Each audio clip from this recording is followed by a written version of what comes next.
जुनून एपिसोड 109। अब तक आप लोगों ने सुना। चलो आ जाओ तुम सब भी।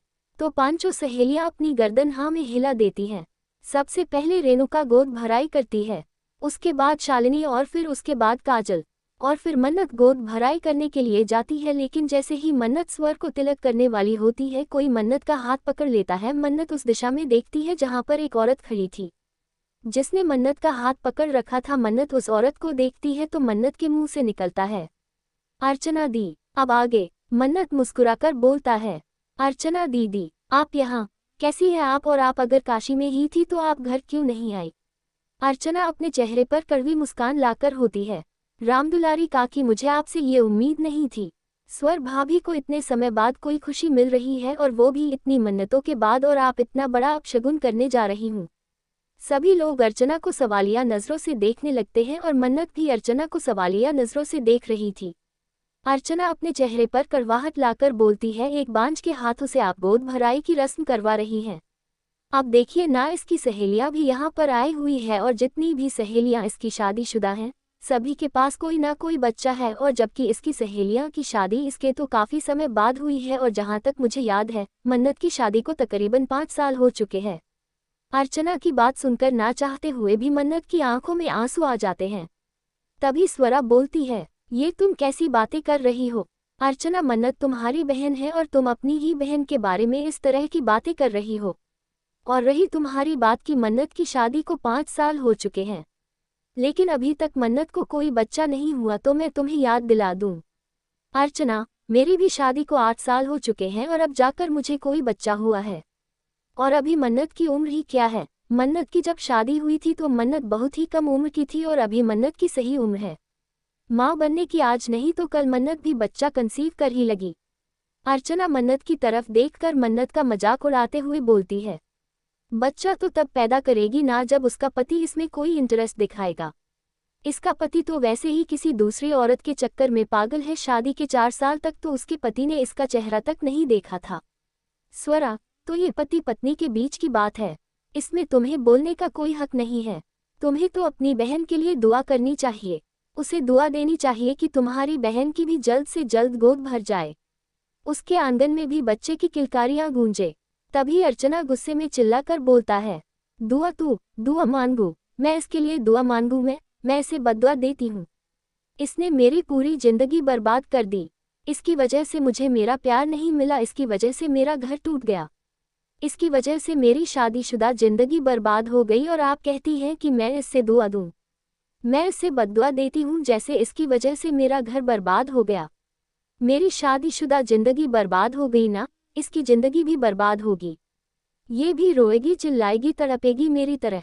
मेरी बद्दुआ है तुझे कि तेरे घर में कोई खुशी जन्म नहीं लगी, और अगर किसी खुशी ने जन्म ले भी लिया तो तू उसे छू भी नहीं पाएगी। तेरे हाथ लगाने से पहले ही तेरी खुशी मातम में बदल जाएगी। ये मेरी बद्दुआ है तुझे। और इतना बोलकर अर्चना वहां से गुस्से में रोते हुए चली जाती है। सभी लोग हैरान थे कि एक ही पल में क्या से क्या हो गया, खुशी का माहौल कैसे एकदम से दर्द में बदल गया। अर्चना की बातें सुनकर मन्नत को बहुत बड़ा झटका लगता है। मन्नत एकदम से झटके से जमीन पर घुटनों के बल बैठ जाती है और मन्नत की आंखों से लगातार आंसू बहने लगते हैं। मन्नत को ऐसा लग रहा था जैसे अभी अभी किसी ने उसके सीने से दिल निकाल लिया हो, उसकी झोली में आई खुशियों को किसी ने छीन लिया हो। अब मन्नत को वहां पर एक पल भी रुकना मौत के बराबर लग रहा था। इसीलिए मन्नत बिना किसी की तरफ देखे, बिना किसी से कुछ कहे, बस भागते हुए वहां से निकल जाती है। दूसरी तरफ दिल्ली में नैना को ना चाहते हुए भी विजय की टेंशन हो रही थी। नैना बार बार विजय को कॉल करने के लिए विजय का नंबर मिलाते, लेकिन फिर खुद ही कॉल कट कर देती। कभी मैसेज पर लंबा चौड़ा मैसेज टाइप करती और फिर खुद ही उसे डिलीट कर देती। नैना पूरे हॉल में चक्कर काट रही थी और बार बार अपने फोन को अपने हाथ में घुमा रही थी या फिर उसे हिला रही थी, लेकिन नैना को चैन नहीं मिल रहा था। दूसरी तरफ विजय अपने ऑफिस से वापस मन्नत विला की तरफ आ ही रहा था कि तभी विजय की गाड़ी के टायर पर कोई गोली चल देता है, जिससे विजय की गाड़ी बैलेंस खो देती है और एक पेड़ से टकरा जाती है। और तभी 4 से 5 गाड़ियां विजय की कार को चारों तरफ से घेर लेते हैं। विजय दरवाजा खोलकर बाहर निकलता है। तभी एक आदमी अपनी बंदूक निकालकर विजय की तरफ पॉइंट करते हुए बोलता है, लगता है तुझे अपनी जिंदगी से प्यार नहीं है, तभी तो मना करने के बाद भी तूने अपनी कंपनी का काम नहीं रुकवाया। तू शायद जानता नहीं है, नितिन गोयल को दिल्ली में कंपनी खुलवाने से पहले एक बार उनके बारे में पता कर लेता। दिल्ली का गोल्ड किंग कहा जाता है उन्हें। विजय उसे आदमी की बात सुनकर अपनी जेब में कुछ टटोलना लगता है और फिर अपनी पेंट की जेब से सिगरेट का पैकेट निकलता है और उसमें से एक सिगरेट निकालकर अपने होठों के बीच दबा लेता है और फिर वापस से अपनी जेब में कुछ ढूंढने लगता है, लेकिन वो उसे नहीं मिलता तो विजय बोलता है, अरे भाई किसी के पास लाइटर है क्या? विजय को इतना नॉर्मल देखकर सभी लोग एक दूसरे को देखने लगते हैं और फिर सभी लोग अपनी अपनी गन निकाल कर विजय पर तान देते हैं। और अब विजय का चेहरा सर्द हो जाता है और विजय सर्द निगाहों से उन सभी आदमियों को देखता है और विजय बहुत ही खतरनाक आवाज में बोलता है, नितिन गोयल को तुम जानते हो? तो क्या विजय मेहता को नहीं जानते? क्या कहा तुमने कि तुम्हारा वो Nitin Goyal diamond sorry gold king है, राइट? तभी उनमें से एक आदमी थोड़ा हंसकर बोलता है, बोल तो ऐसे रहा है जैसे खुद डायमंड किंग वीएम है। उसे आदमी की बात सुनकर विजय भी हल्का तिरछा मुस्कुरा देता है और बहुत ही नॉर्मल तरीके से बोलता है, देखो अगर तुम्हें अपनी जान प्यारी है तो अभी भी तुम यहाँ से जा सकते हो क्योंकि अभी मेरा मूड बहुत अच्छा है। तभी उनका लीडर जो बिल्कुल पीछे हाथ बंधे खड़ा था वो बोलता है, बच्चे मौत हमारे सर पर नहीं, मौत तुम्हारे सर पर मंडरा रही है। लीडर की बात सुनकर पीछे बहुत ही आराम से अपनी कमर अपनी गाड़ी से टिका देता है और एक पैर मोड़कर गाड़ी पर रख लेता है और वापस से अपनी जेब में लाइट ढूंढने लगता है, लेकिन इस बार विजय को अपना लाइटर मिल जाता है। विजय लाइट निकालकर अपनी सिगरेट जलाता है और इतनी में ही एक तेज गोली चलने की आवाज आती है और दूसरे पल उनका लीडर जमीन पर पड़ा होता है। सभी लोग जब अपने लीडर को ऐसे जमीन पर गिरा हुआ देखते हैं तो हैरान हो जाते हैं और फिर अपने लीडर को जाकर चेक करने लगते हैं तो उन्हें पता चलता है कि उनके लीडर के सर में गोली लगी है। और फिर सामने विजय को देखते हैं जो आराम से गाड़ी के सहारे खड़ा सिगरेट के धुएं को हवा में उड़ा रहा था और इस वक्त विजय का ऑरा बहुत ही ज्यादा खतरनाक लग रहा था। विजय अपनी सिगरेट को नीचे जमीन पर फेंक देता है और उसे अपने पैरों से मसल कर बोलता है, खत्म करो इन सबको, मेरे पास टाइम नहीं है, मुझे अपनी जान के पास जाना है। विजय 4 कदम आगे चलता है कि उसके सामने 2 लग्जरियस कार आकर रुकती हैं।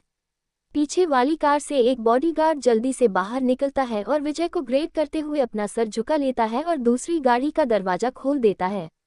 विजय आराम से जाकर उसे गाड़ी में बैठ जाता है। जो लोग विजय को मारने आए थे सभी हैरानी से विजय को देख रहे थे। उन्हें कुछ समझ में आता उससे पहले ही एक साथ बहुत सारी गोलियां चलने की आवाज आती है और सारे के सारे आदमी कुछ ही देर में जमीन पर पड़े होते हैं। दूसरी तरफ काशी में प्रेम फोन पर किसी से बहुत ही सीरियस होकर बात कर रहा था। प्रेम, ठीक है, जब तक मैं दिल्ली न आ जाऊं तुम लोग कुछ नहीं करोगे, मैं कल सुबह दिल्ली आ रहा हूं। और तभी मन्नत अपने भारी कदमों से एक कमरे में आती है और बिना प्रेम से कुछ कहे सीधा वॉशरूम में चली जाती है। प्रेम मन्नत पर ज्यादा ध्यान नहीं देता और वापस से अपने लैपटॉप में काम करने लगता है। तभी मन्नत कपड़े चेंज करके बाहर आती है। मन्नत चाह कर भी खुद को संभाल नहीं पा रही थी। रह रह कर मन्नत को अर्चना की बद्दुआ याद आ रही थी। मन्नत प्रेम को देखते हैं जो अभी भी सोफे पर बैठकर अपना काम कर रहा था। मन्नत प्रेम के पास जाती है और प्रेम का लैपटॉप बंद कर देती है और फिर प्रेम की गोद में जाकर बैठ जाती है और अपना सर प्रेम के सीने में छुपा लेती है। मन्नत का इस तरह से उसके करीब आना प्रेम को इशारा दे देता है कि कुछ ना कुछ तो मन्नत के साथ गलत हुआ है। मन्नत गोद भराई की रस्म में गई थी, वहीं पर कुछ ना कुछ हुआ है।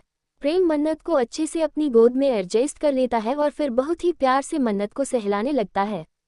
प्रेम बहुत ही प्यार से मन्नत को पूछता है, खाना खाया तुमने? मन्नत जो किसी बच्चे की तरह प्रेम के सीने से चिपकी हुई थी अपनी गर्दन ना में हिला देती है।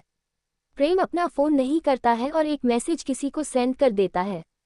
थोड़ी ही देर में मोहन अपने हाथ में खाने की बड़ी सी ट्रे लेकर आता है और दरवाजे पर खड़ा हो जाता है।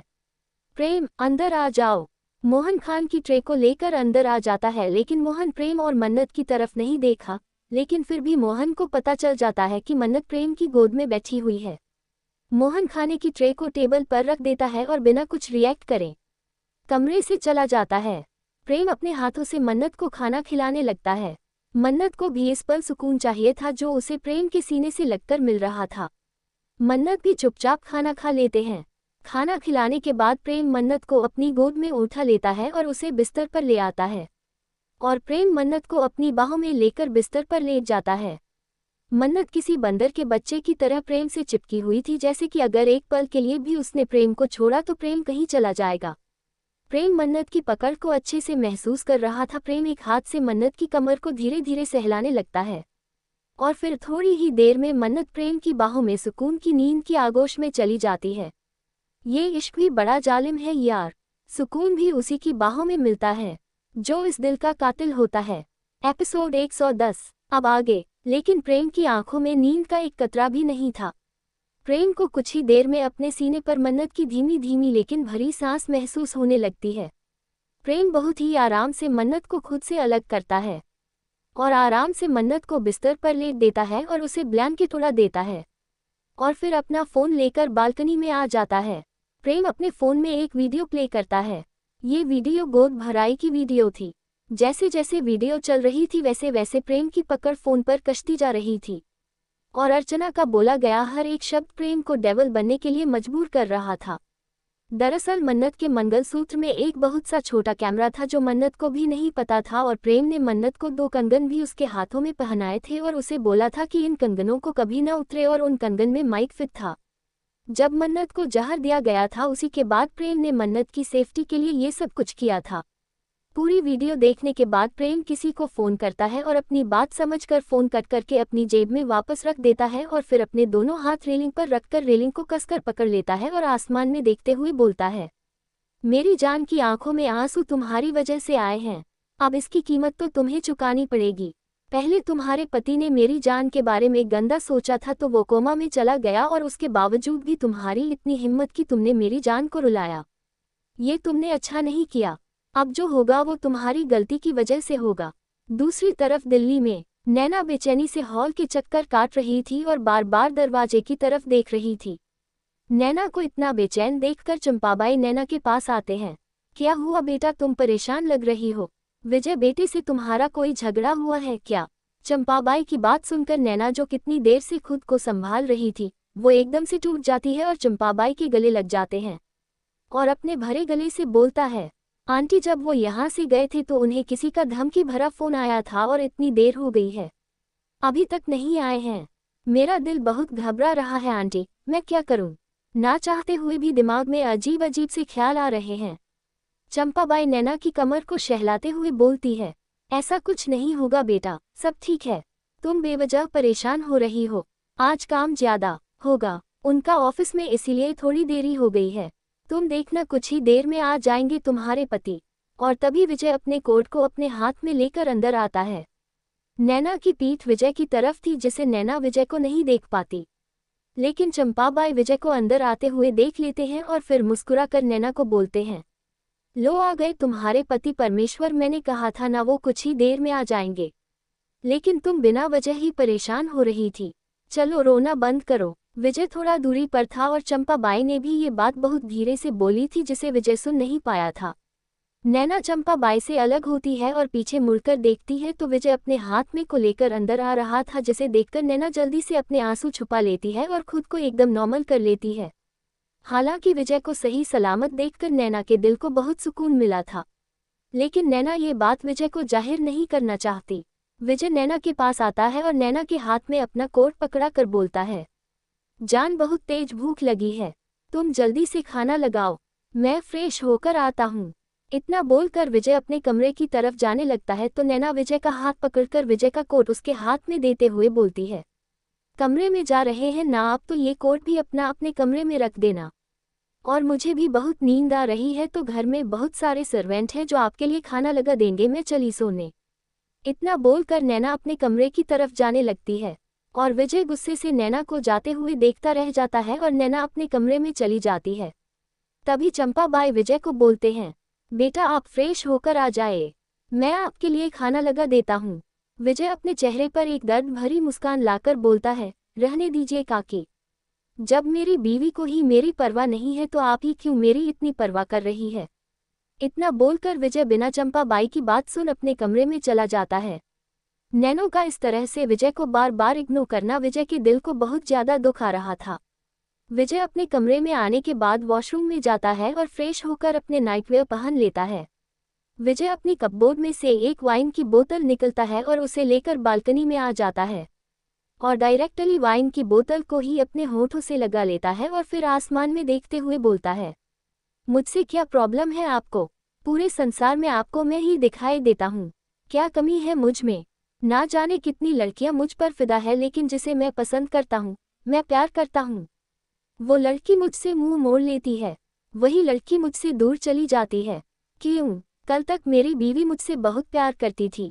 हर रोज हर रात मेरे पास आकर मुझसे चिपक कर सोती थी, लेकिन अब उसे मेरी शक्ल से भी नफरत हो गई है।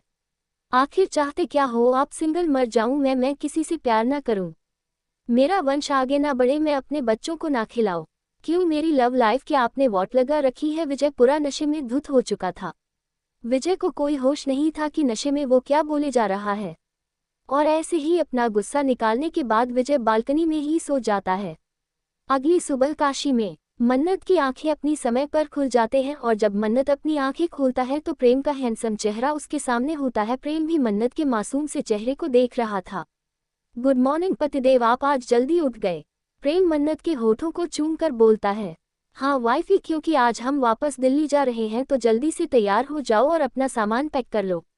प्रेम की बात सुनकर मन्नत की आंखें हैरानी से बड़ी हो जाती है और मन्नत एकदम से बैठकर बोलती है, क्या इतनी जल्दी? अभी तो हम आए थे और इतनी जल्दी वापस जा रहे हैं, अभी तो मैं सही से सबसे मिली भी नहीं।